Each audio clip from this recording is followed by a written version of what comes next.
An Islamic terror attack in New York City, including 2 IEDs. But if you read the New York mainstream media or the national mainstream media, if you watch MS Now or ABC, NBC, you didn't get the news, the truth, the facts about that terror attack.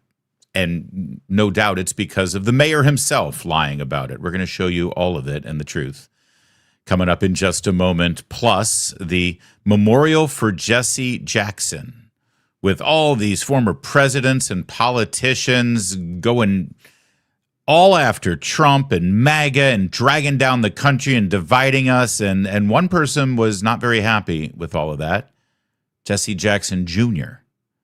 Wait till you see what he had to say. And finally, we've noticed something. We've noticed the way the media is covering the military action in Iran. Maybe you'll notice what we picked up on. We'll show it to you coming up in just 60 seconds. My name is Larry O'Connor. You can call me Larry.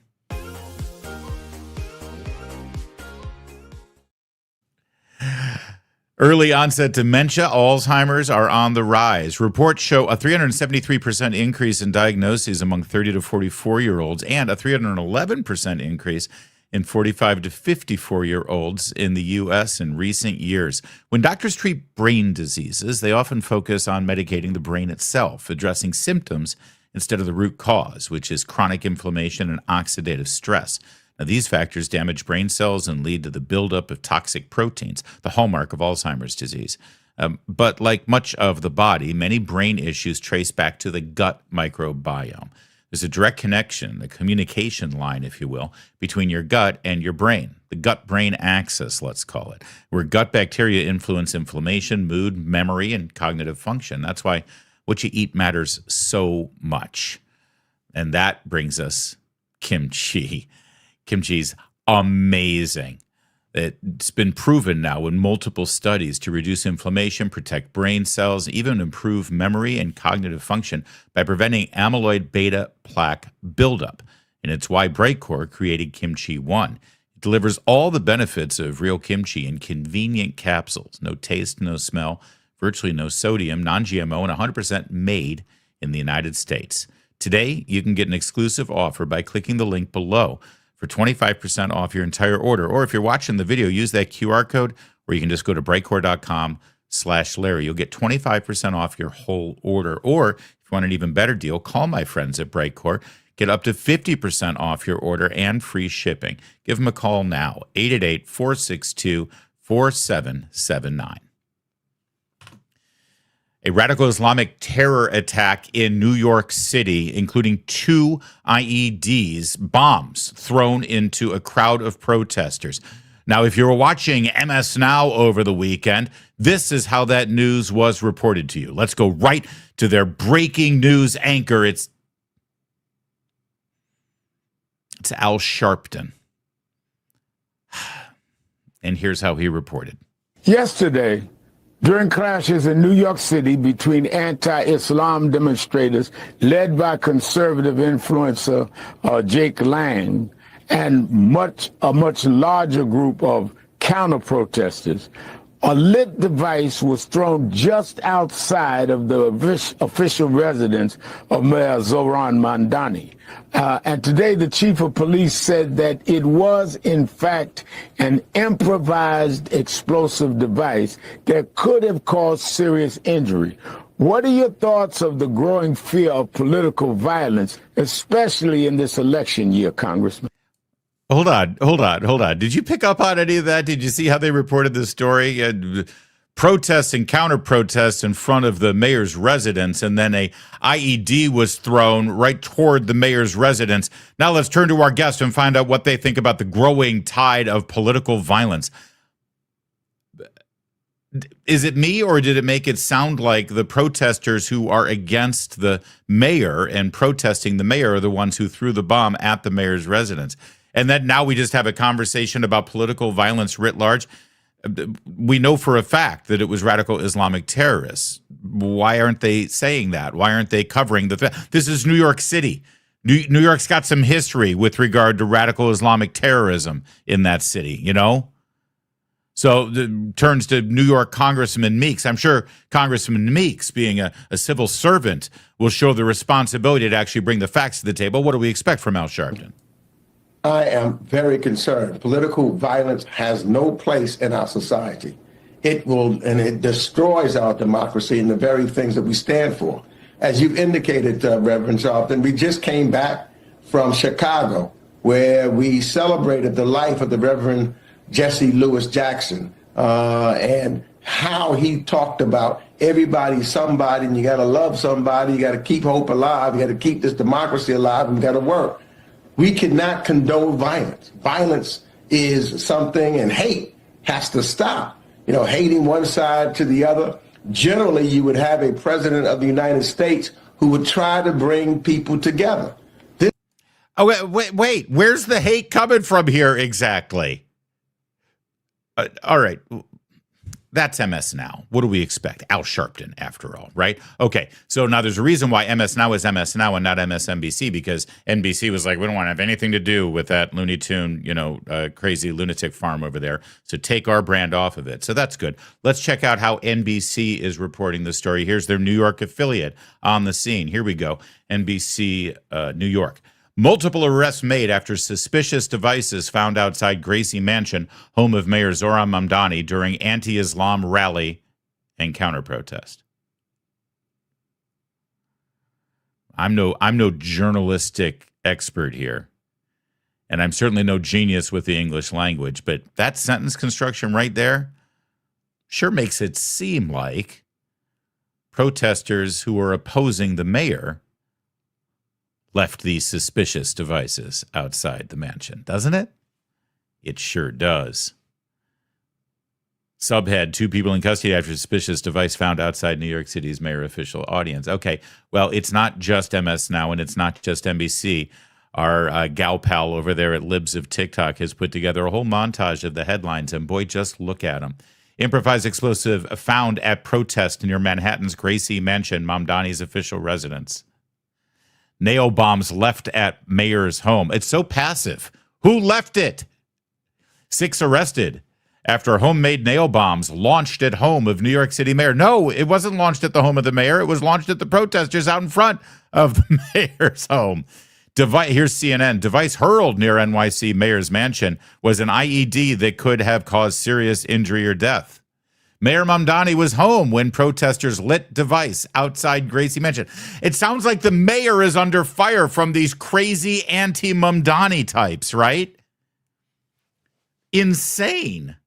Improvised explosive device was thrown during dueling protests outside New York City mayor's home. Well, at least they admit that there was more than just one side to the protest there. Here's ABC News's, this is my favorite, showing the radical Islamic terrorist running with the bomb, with the lit fuse, and the caption, an activist holds a homemade explosive device before throwing it towards police during a protest organized by far-right influencer Jake Lang against alleged Islamification in front of Gracie Mansion. Now again, I didn't get a journalism degree, but I read that caption, and it sure sounds like the activist was part of the protest organized by far-right influencer Jake Lang, doesn't it? There's a reason why all of these media outlets act the way they do. We don't expect much from them, but the mayor of New York, Zohran Mamdani, he's got a higher calling and a higher responsibility. He's an elected official. He represents the city of New York. He's got a very important role in public safety and getting the truth and information out during a terror attack. All right, so let's see his post here right after the attack. The day after. Yesterday, white supremacist Jake Lang organized a protest outside Gracie Mansion rooted in bigotry and racism.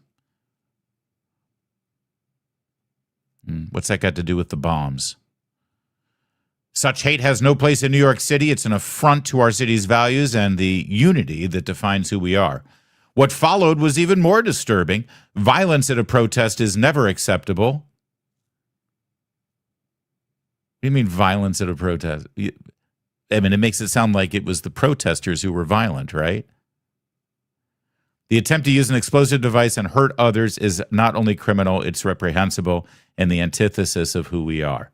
I want to thank the brave men of New York. Yes, we get onto that. So there's the mayor's statement itself, making it sound like it was Jake Lang or people supporting him and his cause that used violence.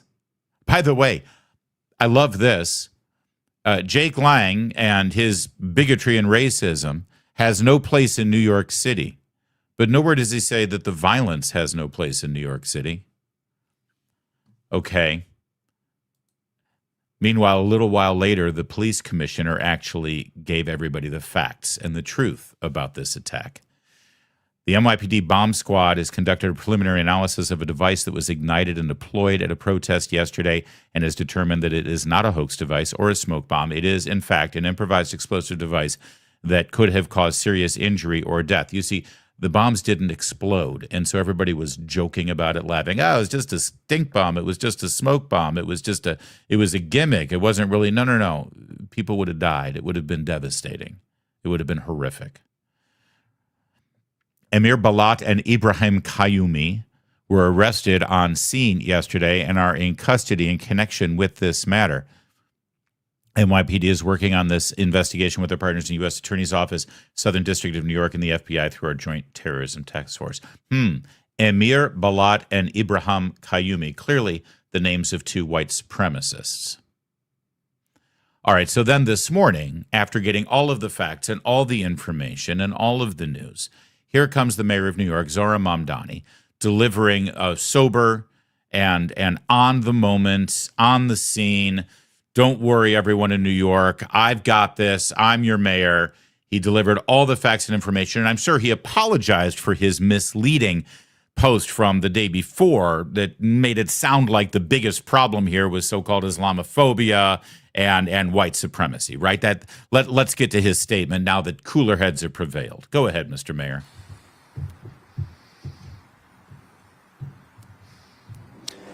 Good morning. On Saturday, a protest was held outside Gracie Mansion, where I live with my wife, Rama. Neither of us were home at the time. This was a vile protest rooted in white supremacy entitled Stop the Islamic Takeover of New York City. I'm the first Muslim mayor of our city. Anti-Muslim bigotry is nothing new to me, nor is it anything new for the 1 million or so Muslim New Yorkers who know this city as our home. While I found this protest appalling, I will not waver in my belief that it should be allowed to happen. Hold on. Wasn't this press conference about the bombs? About the 2 IEDs hurled by radical Islamic-inspired terrorists? Aren't we supposed to be talking about the bombs here? So we're leading with Islamophobia. We're leading with, I'm Muslim and I'm the first mayor of New York who's Muslim and there are Muslims in New York and everybody hates us here? Really? Anti-Muslim bigotry in New York. Mr. Mayor, you might want to talk to some Catholics in New York and some Christians and what it's like for them to put their kids in the public schools. But go ahead. I'll let you finish. Ours is a free society where the right to peaceful protest is sacred. It does not belong only to those we agree with. It belongs to everyone. I will defend that right every day that I am mayor, even when those protesting say things that I abhor. Get to the bombs. Let me also be clear about something else. New York City will never tolerate violence, whether from protests or counter-protests. Many of the counter-protesters met this display of bigotry peacefully, with a vision of a city that is welcoming to all. But a few did not. 2 men, Amir Balat and Ibrahim Kayumi, traveled from Pennsylvania and attempted to bring violence to New York City. They are suspected of coming here to commit an act of terrorism. There is video of these 2 individuals throwing 2 devices towards the protest. The police department has determined that these were improvised explosive devices made to injure, maim, or worse. Thanks to the swift and decisive actions of NYPD officers at the scene, both men were immediately taken into custody, and the devices they brought taken off of our streets. Okay, well, we'll dive a little deeper into the mayor's words there, but he finally got to the bomb, eventually, But again, he sort of made it sound like it was, oh, just kids having fun at a snowball fight kind of thing. That's the problem when you don't take these things seriously. Well, here's footage of the event as it occurred, because there were a lot of smartphones around and there was a lot of video going on. And, well, I'll be honest with you, it's pretty disturbing. Take a look. Outside, and then tell everyone else. Yo, this nigga threw a bomb, bro. Yo, he threw a bomb. Yo, did he throw a bomb, bro? Outside. All right, so you heard what he said as he jumped over his shoulder. Listen again. And then tell everyone else. Yeah, that would be Allahu Akbar. By the way, all the news reports that we just read, the headlines that the bomb was thrown toward Gracie Mansion. Take a look. Yo, this nigga threw a bomb, bro. You saw where the bomb was thrown, right? You saw where the bomb was thrown. It wasn't thrown at Gracie Mansion. It was thrown at the protesters. You see? He jumps over his shoulder and then he throws it. See all the people in the street there and the sidewalk? That's not Gracie Mansion. It's a building across the street from Gracie Mansion. Also, remember when the mayor said right after the bomb was thrown that something happened here? Listen. Police department has determined that these were improvised explosive devices made to injure, maim, or worse. Thanks to the swift and decisive actions of NYPD officers at the scene, both men were immediately taken into custody. Yeah, I love the cops, and it's not their fault, but the mayor just lied again. You see, you just saw what happened when they threw the bomb, right? Watch, watch, watch. And then tell everyone else. Dude comes up, throws the bomb, and then he runs away down the street. Now, based on what the mayor just said, that's when the NYPD grabbed him, wrestled him to the ground, and arrested him, right? But here's the thing. Look around. Do you see NYPD right there? Do you see NYPD chasing him? There he is throwing the bomb, and then he runs. See him running down the street? There's a photographer there. Nice long lens on the camera. Yeah. He wasn't swiftly taken into custody. Do you know what he did next? He went and met with his accomplice and got a second bomb and stood on the sidewalk and lit the fuse. And that's when NYPD came.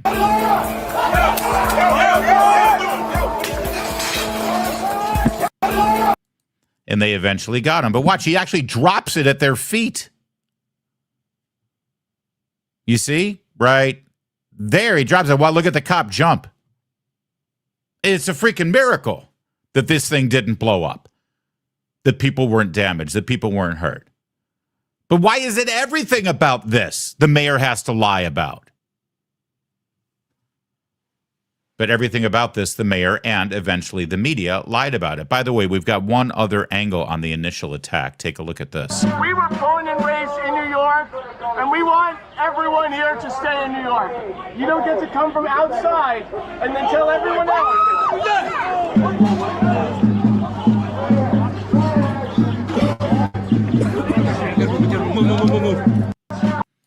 By the way, listen to what the guy's saying as a person runs and screams Allahu Akbar and throws a bomb. We were born and raised in New York, and we want everyone here to stay in New York. You don't get to come from outside and then tell everyone else. You don't get to come from outside and tell us how to live our lives, as a man who literally came from the outside runs and throws a bomb screaming Allahu Akbar. Can't make this up. By the way, that video came from some sort of like New York City comedian activist who posted this video and then, of course, derided that guy, the guy who staged the protest. It's his fault, you see. I was in the middle of saying, as a born and raised New Yorker, we welcome everyone in the city. And then he threw that over my head, says Walter Masterson. He says, and I still stand by it. As a born and raised New Yorker, everyone's welcome. Everyone except Chief Goat Effer, Jake Lang. See, he doesn't like Jake Lang, the guy who started the protest. I have no idea who Jake Lang is, frankly. But this guy who made the video is like mocking the idea of any danger from radical Islamic terrorism. And here, look, he took a picture of the bomb that didn't explode. And he said, I can't stress this enough. It was right near our feet. It didn't look real. We just stood there laughing. Meanwhile, the incel femoids ran away, having been totally jester-mogged. Their cortisol levels have yet to recover. So he's making fun of the people in the protests for actually having survival instincts and taking cover as somebody screamed Allahu Akbar and threw the bomb. He's sitting here bragging about the fact that he could have had his face blown off because he thinks there isn't a threat. The threat of radical Islamic terrorism is literally going over his head as we speak in this video. And he's bragging about it. You know, nothing says there's nothing to fear from radical Islamic takeovers of New York City. Nothing says everything's fine, there's nothing to fear. Like two crazy dudes making bombs, screaming Allahu Akbar and throwing the bombs into the middle of the crowd. And then having the Muslim mayor lie about what happened and pretend that he's the victim because he worships Muhammad. You can't make it up. But I know you come here for analysis and context and a sober look at these things and for us to call out their crap, which we just did. Hopefully you also come here for news and facts and information. And the fact in New York City, if you cut through all the noise we just showed you, is that they have a serious problem. Their police commissioner was the only person who actually brought the facts out. I can confirm this morning that this is being investigated as an act of ISIS-inspired terrorism. I can also provide some additional information building on my remarks from Saturday evening. At that time, we were beginning to conduct preliminary analysis of two devices that were ignited and deployed earlier that day, one in a crosswalk on East End Avenue and East 87th Street, and the other on the west side of East End Avenue between East 86th and East 87th Streets. That testing was performed by the NYPD's bomb squad and FBI special agent bomb technicians in consultation with an FBI.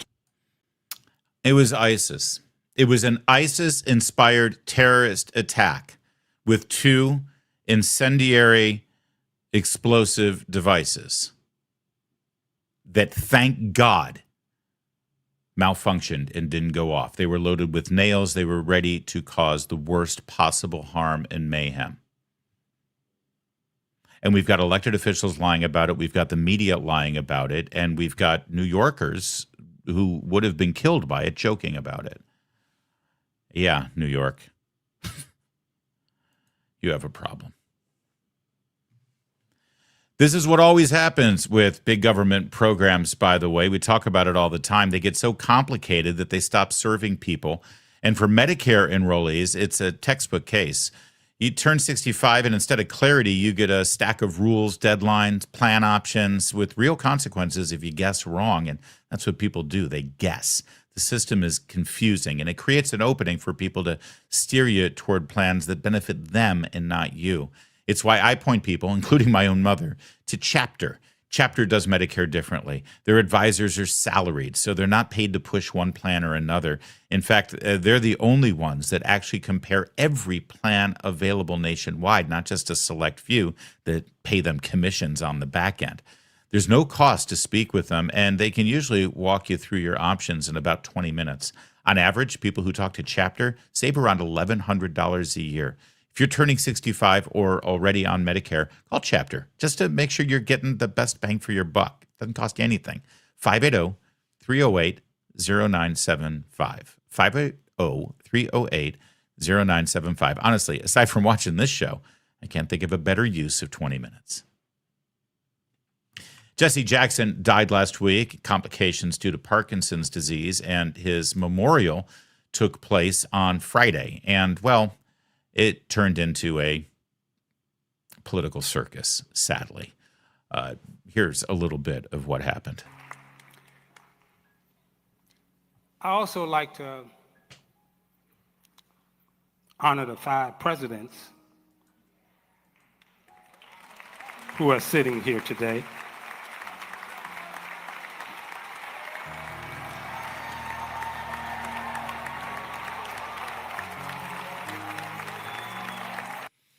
In case you're having trouble with the math here and trying to figure it out, because I mean, who would the 5 presidents be, right? Was Bush there? Was Trump there? Nope.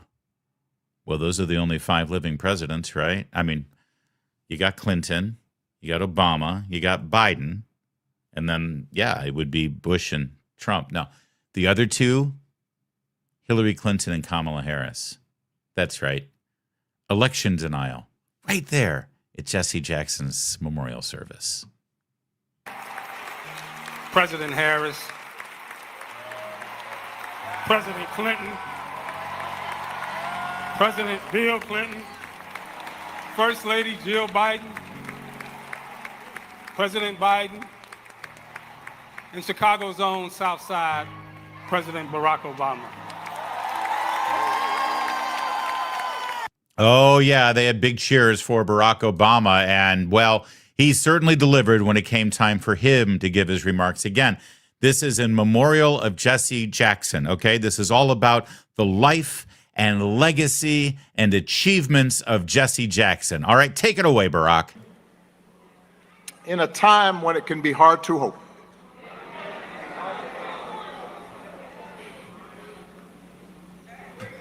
each day we wake up to some new assault on our democratic institutions. Another setback to the idea of the rule of law. An offense to common decency. Every day you wake up to things you just didn't think were possible. Each day we're told by those in high office to fear each other and to turn on each other, and that some Americans count more than others, and that some don't even count at all. Can I remind you, please, that this guy, Barack Obama, our former president, my brother Barack was born and raised in Hawaii, not in any inner city, and not in the South. And then he came to the mainland, other than a stint in Indonesia, which we're not supposed to talk about, but he did eat a lot of dog while he was there. Barry comes to the mainland, goes to college at Occidental College in LA County, Southern California. Then he transfers, goes to Columbia, and he goes to Harvard Law. And then he relocates and moves with his lovely bride, Michelle, to Chicago.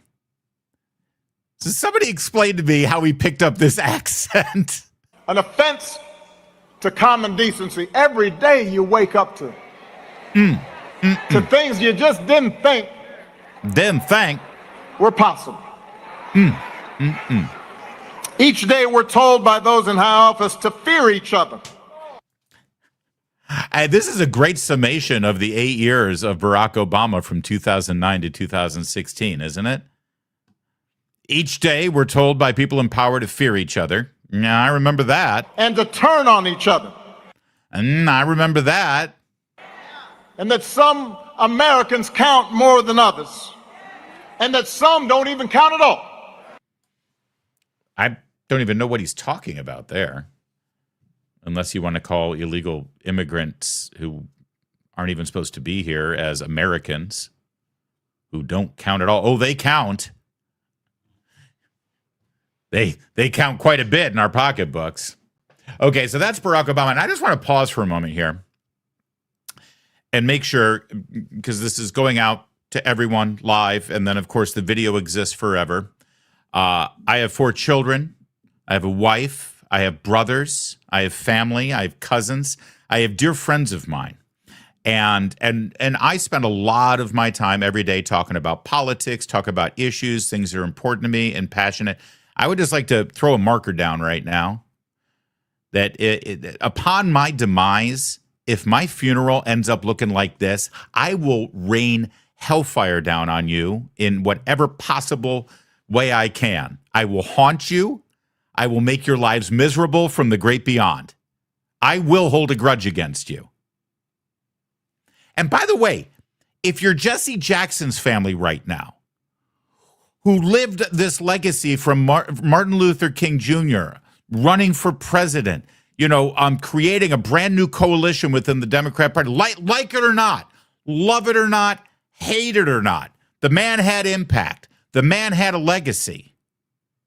And now here it is, your memorial service, and you got the first black president in our history. In many respects, you can thank Jesse for sort of breaking that wall down and running in the first place for a couple of times to sort of get Americans used to it, right?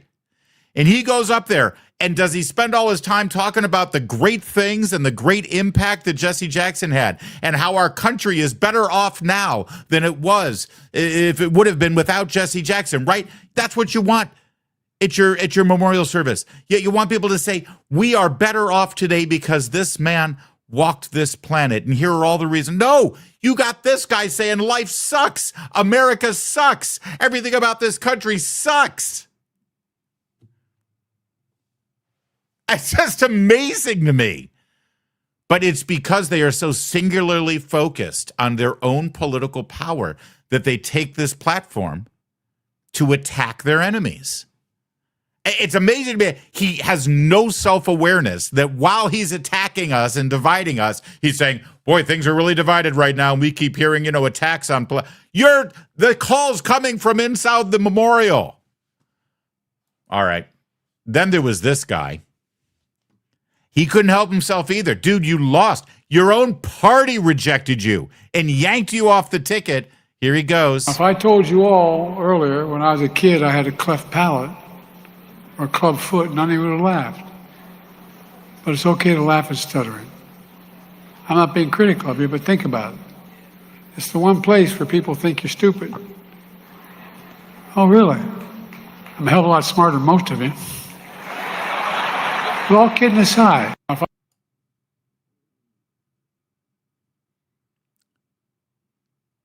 does he know where he is? What does Jesse Jackson have to do with his stuttering? And then he tells the entire crowd that he's smarter than God. All right.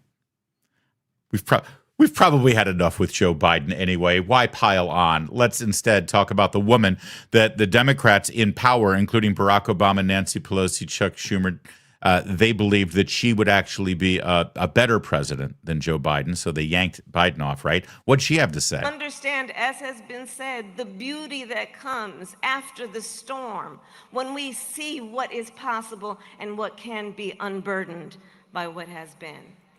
As he once said, when a barrier falls for one of the locked out, it opens the doors for all.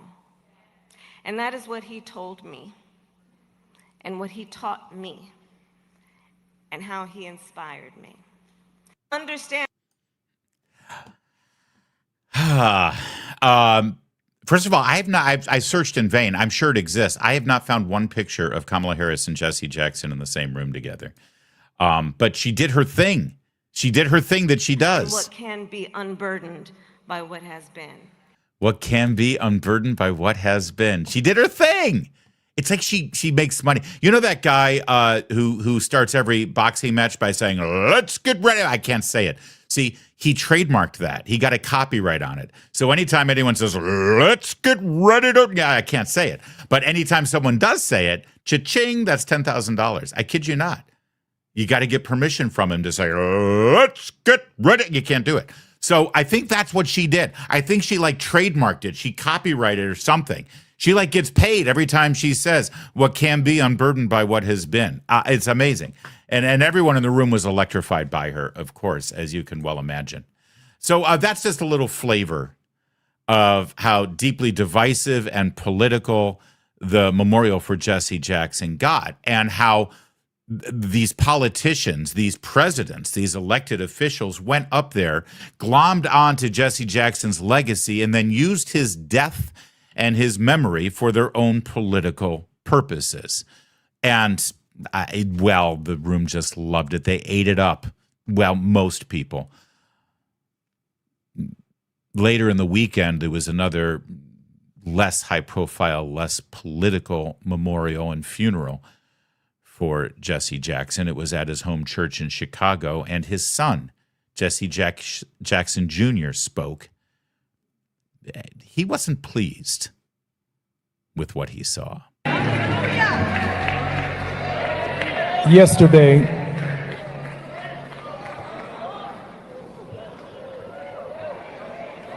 I listened for several hours of 3 United States presidents who do not know Jesse Jackson.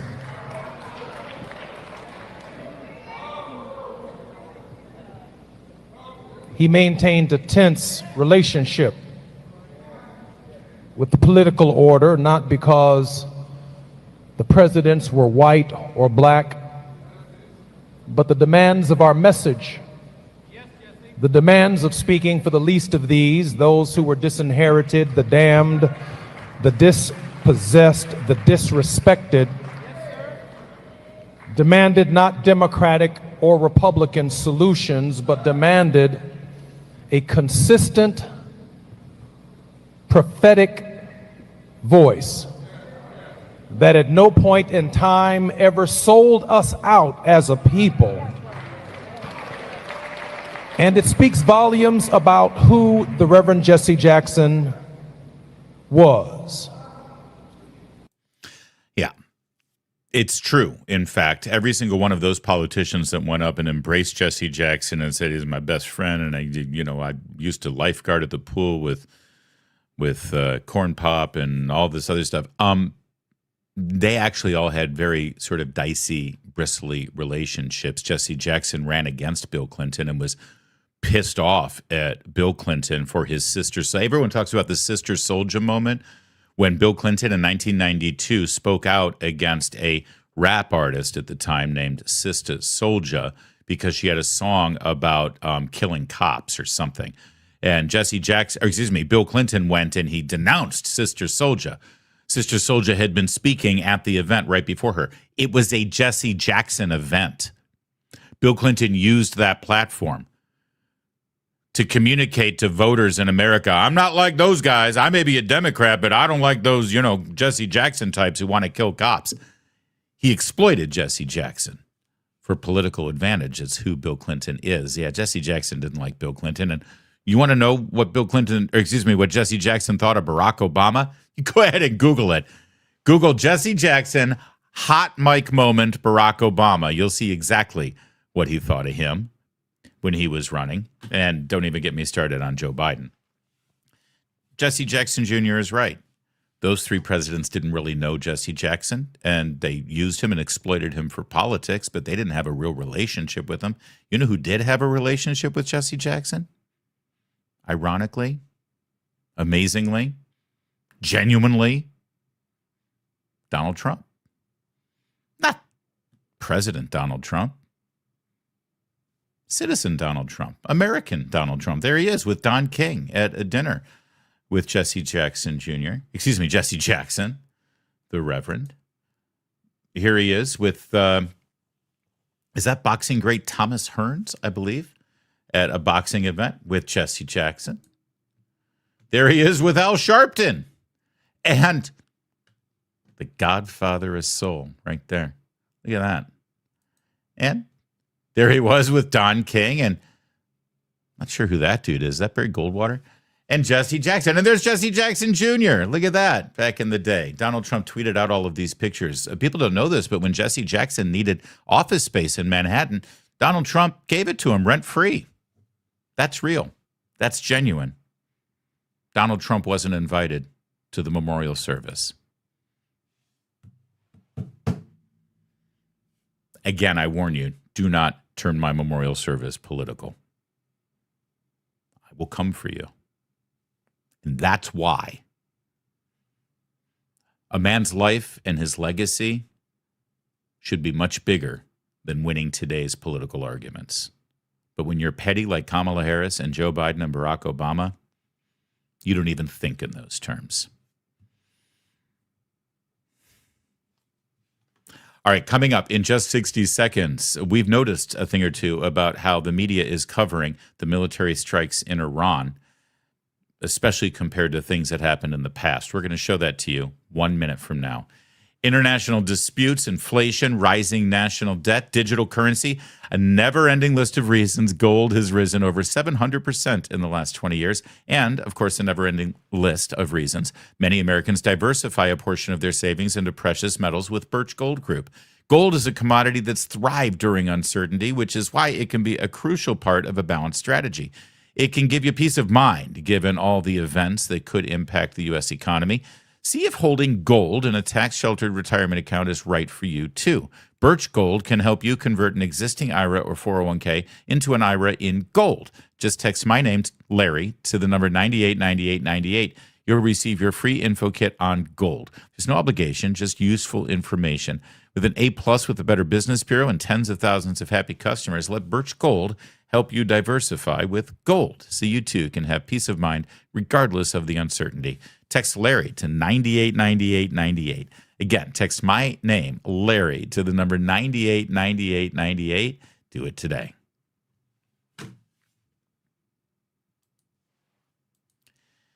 Jake Tapper is the last remaining serious journalist in Washington, D.C., and there's nothing more serious than a military conflict in the Middle East. So let's see how he's reporting on our nation's current conflict with Iran. Take it away, Jake. Thick black smoke and oil raining from the sky. One resident told CNN, it quote, feels like we're suffocating. I know that the president has voiced concern for the Iranian people in the last few months. You are a former energy executive. What are the health impacts from these strikes on fuel sites?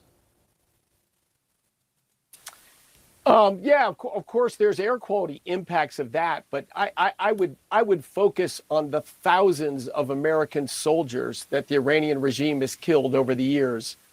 They opened their regime by kidnapping 66 Americans and holding them hostage for over a year. 3 years later, they killed hundreds of Marines in Beirut, doing nothing of aggression towards Iran. And then they continued that through IED bombs in Iraq. So this is a murderous regime. In fact, they recently killed somewhere between 10 and 30,000 of their own citizens protesting their murderous regime. So that's a far greater worry than a few days of lower air quality in Tehran. They're just not even on the same magnitude.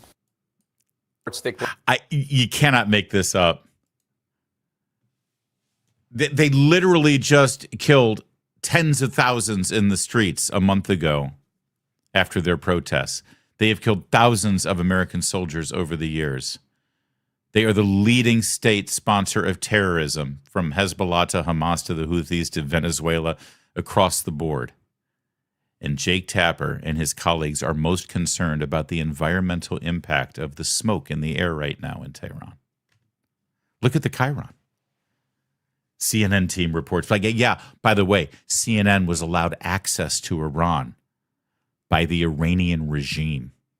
They made a big deal out of it.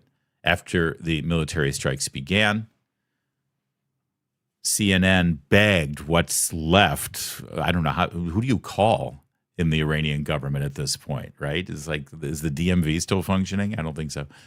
They called whoever is in charge of Iran. CNN knows. They got the hotline. We're with CNN. We want to come report on the war. And, of course, Iran is like, oh, yes, please. We know you're on our side. Come and report. Report. And so here's one of the reports. CNN team reports black smoke and oily rain in Tehran after strikes. Well, get on that. Make sure we get to the bottom of it, because we could have some environmental impact. There's also an environmental impact from people's bodies being blown to bits. So that's CNN's focus. And then, of course, Jake Tapper got Chris Murphy, senator from Connecticut, there in studio and started grilling him. Let's see. The administration is reportedly weighing Congress to approve an additional $50 billion in funding for these operations. You have said you're a hell no, not just a no, on funding the war. We have seen this movie before. We know that vote will be cast as, especially if you run for higher office, you voting against the troops. Oh, come on. I mean, the American people don't want this war. They don't want this war. They have seen what happens when American troops go into places like Iraq, places like Afghanistan. Ultimately, we get a lot of people killed. We waste a lot of dollars. The one thing the American people are clear about is that they do not want the United States dragged into another long-term war in the Middle East. If you support the troops, then you should be voting against funding this war so that we get our troops out of harm's way. Virtually nothing good happened from sending thousands of Americans to die inside Iraq in the 2000s. And if we don't learn that lesson, then shame on every single one of us. So. Okay, so real fast, I just want to show you what happened here in case you missed it. I'm sure you didn't because you watch our program enough to sort of pick up on these things. But let's watch it again because it's all in the question. What these journalists, these reporters, these teleprompter readers decide when they huddle together with their producers and they craft the questions they're going to ask. Listen to the question again. The administration is reportedly weighing Congress to approve an additional $50 billion in funding for these operations.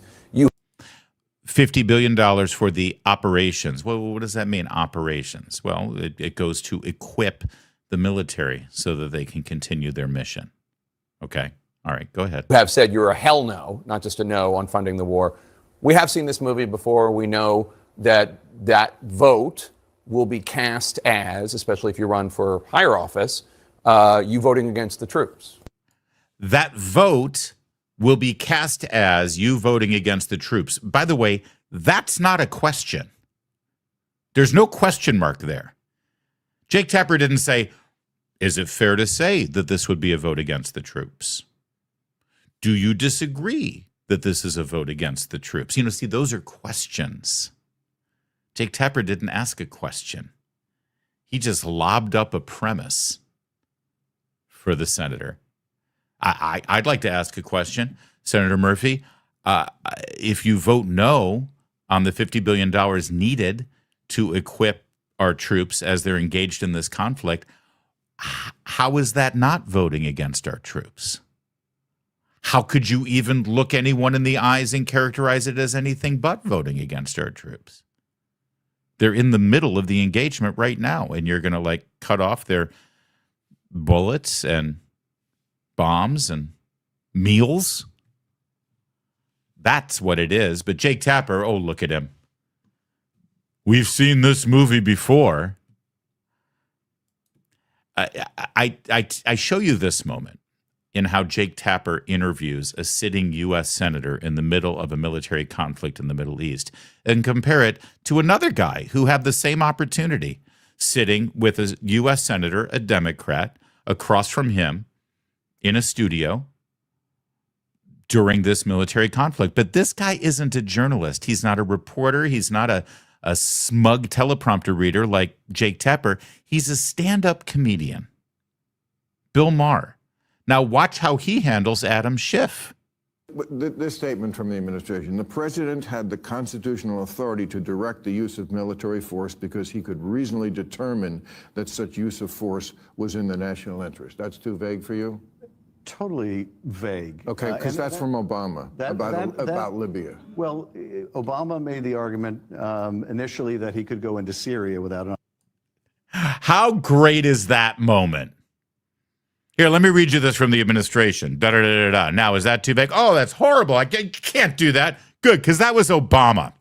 And by the way, even more importantly, listen, it's about Obama when he's decided to drop bombs on Libya, and that bombing campaign went for months, okay? Well beyond the 2-month window of the War Powers Act, right? And listen to what Adam Schiff does when he gets caught, okay? Again, it was a Obama statement about Libya. Determine that such use of force was in the national interest. That's too vague for you? Totally vague. Okay, because that's from Obama about Libya. Well, Obama made the argument initially that he could go into Syria without an authorization. I and many others pushed back on that argument. Ultimately, he did not go forward with going after Assad, even though Assad was gassing his own people. Wait, he completely changed the subject, and now he's talking about a conflict that didn't happen with Syria. We don't care. Nobody cares. This is about Libya.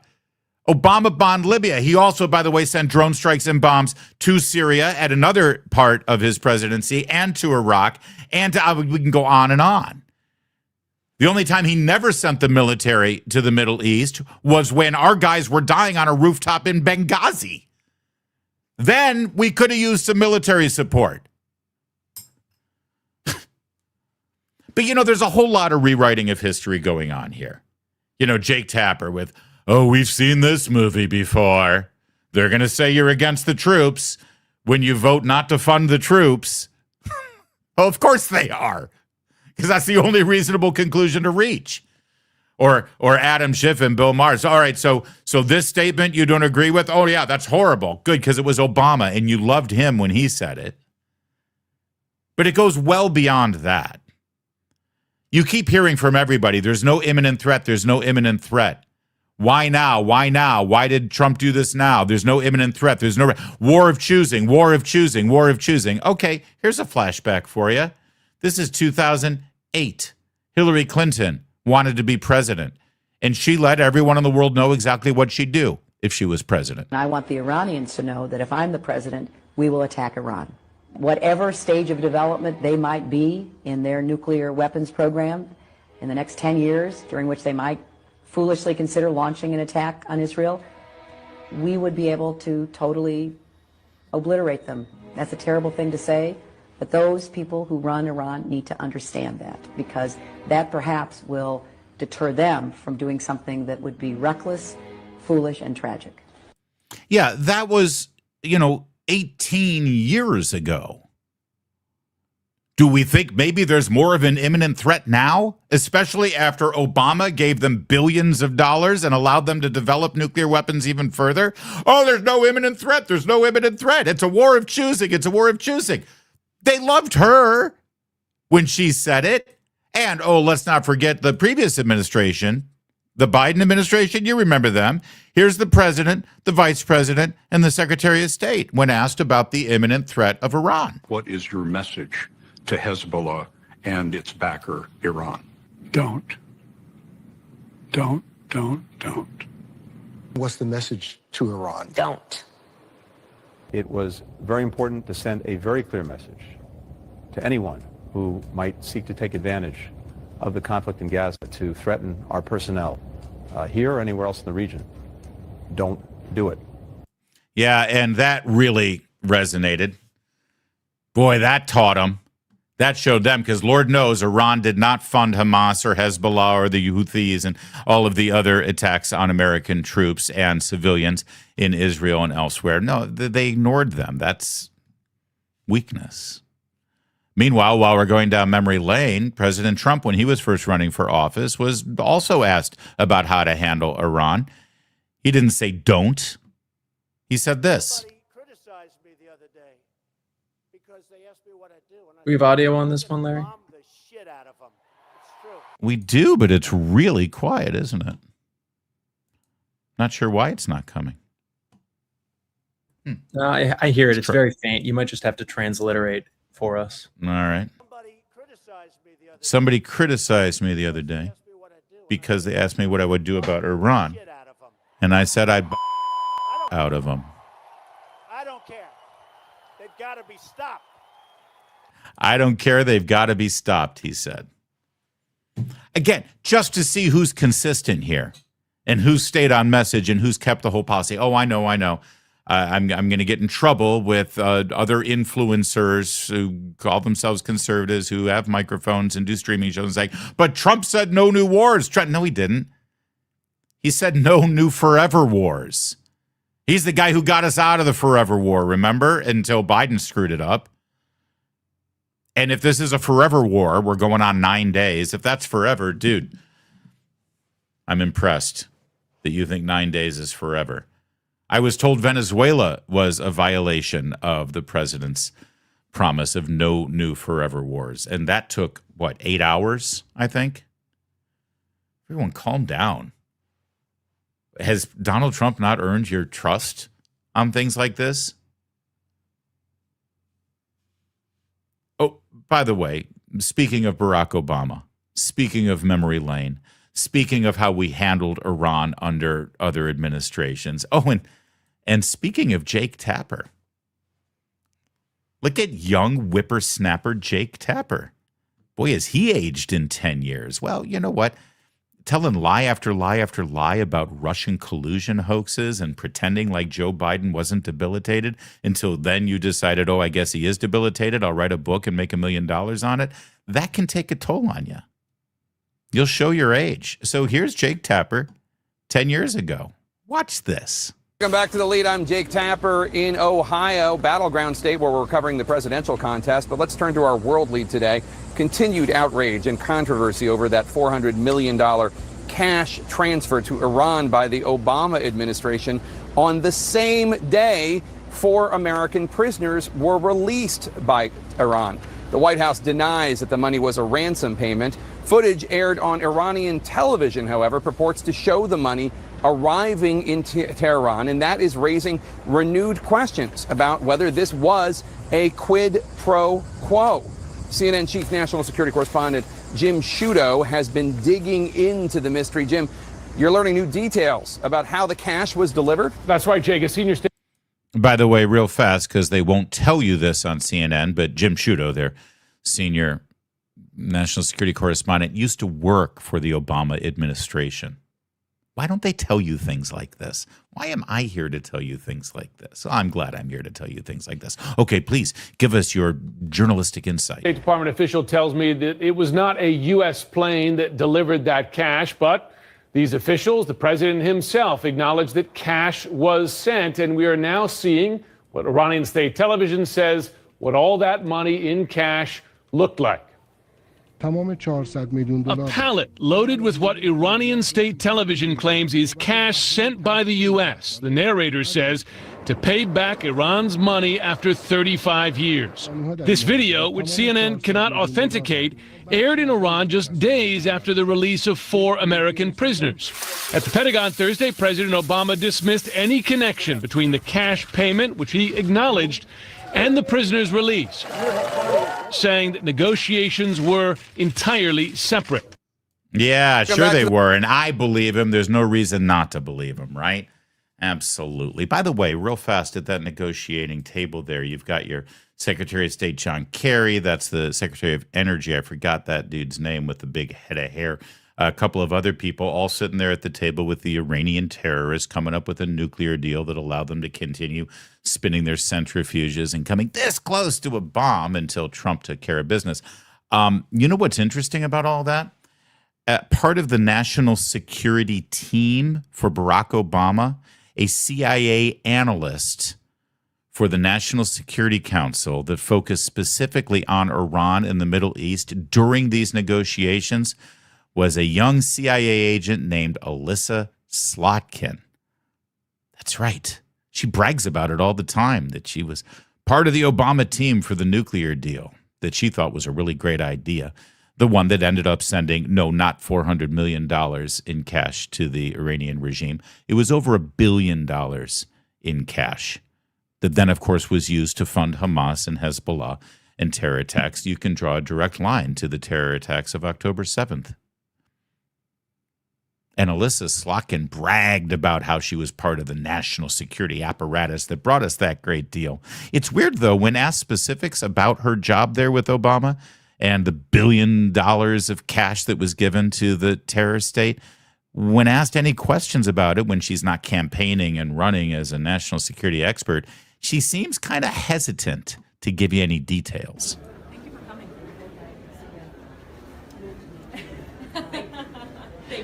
coming.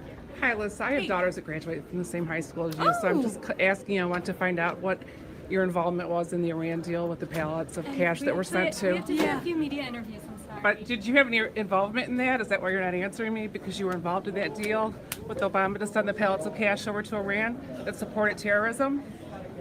You don't have any comment?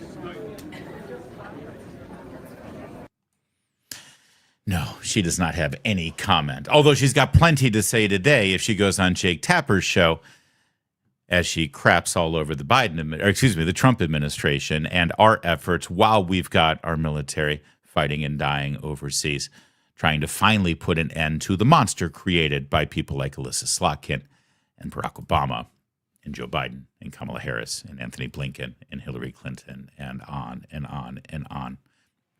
Yeah, I don't know about you, but you can tell a slight difference in how media types cover this conflict, right? All right, that's, excuse me, a wrap for today's show. Look at that. 1 hour on the dot. You're welcome, America. Don't forget to give us a subscribe and give us a thumbs up and like the video today. And thank you for tolerating my dressed down look. Let's get to your super chats. Angela, child of God, $2. You had bad hair day or bad haircut? Neither. I was doing some work earlier that I'll be honest with you. I had 3 meetings before this, and I had to do some work around the house. And I just said, you know what? Screw it. I'm going to go dress down today. Right, Kevin? Sure. Kevin gave me the green light on this and the thumbs up. He said that I could do the show like this. It's a cool hat. It is a cool hat. Can you guys see what this hat's from the Reagan Ranch, run by Young America's Foundation. I love this hat. It's my working around the house hat. Stumble Boots, $2 super chat. You're cool too, Stumble. Thank you for that. Would you prefer me to get dressed up, wear a dress shirt and a jacket like I usually do? Or are you okay with the dress down look? Let me know. Also, you can get your own Town Hall Media swag and Larry's swag over at our store. Angela with a $5 super chat. Violence on NYPD and ICE at protest is A-OK, but violence by terrorist groups on people protesting evil is bigoted. That sums up Democrats. That's exactly the thesis of what I picked up. Yeah. God's best friend with £2 super chat. 2 men arrested. Now there are 999,998 free. GBF, £2. Replacement theory is real. New York City seems to be moving there. GBF, £2. Check email. Regime change versus diaper change. I'll check the email. Thank you. Bartonjic with a $10 tip. Thanks, Bartonjic. GBF, £2. Barack, I didn't think your gardener could float.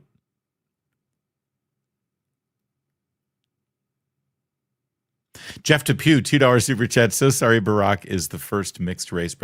Well, you know how it goes. You're right. I should say mixed race. But aren't we all mixed race at this point? Thank you, Jeff. Angela, $2 super chat. Some warning next time, please. Need time to get Pepto. Because of Hillary? Or because of Obama? Or because of... It could have been... I should have given you a warning. There were a lot of trigger warnings in today's show. GBF, £2. My hairy legs are blonde. Sorry, Jesse. That's a corn pop reference. That's a corn pop reference? Okay. Pink Dog with a $10 super chat. Not one Democrat at the funeral has done a single thing to improve the lives of minorities. Their policies and rhetoric have done nothing but divide us and turn them into alleged victims. You are correct, Pink Dog, but it does give them political power, and that's the name of the game. The coin of the realm, as it were. Thanks, Pink Dog. GBF, £2 super chat. Air quality in Tel Aviv is slightly improved, though.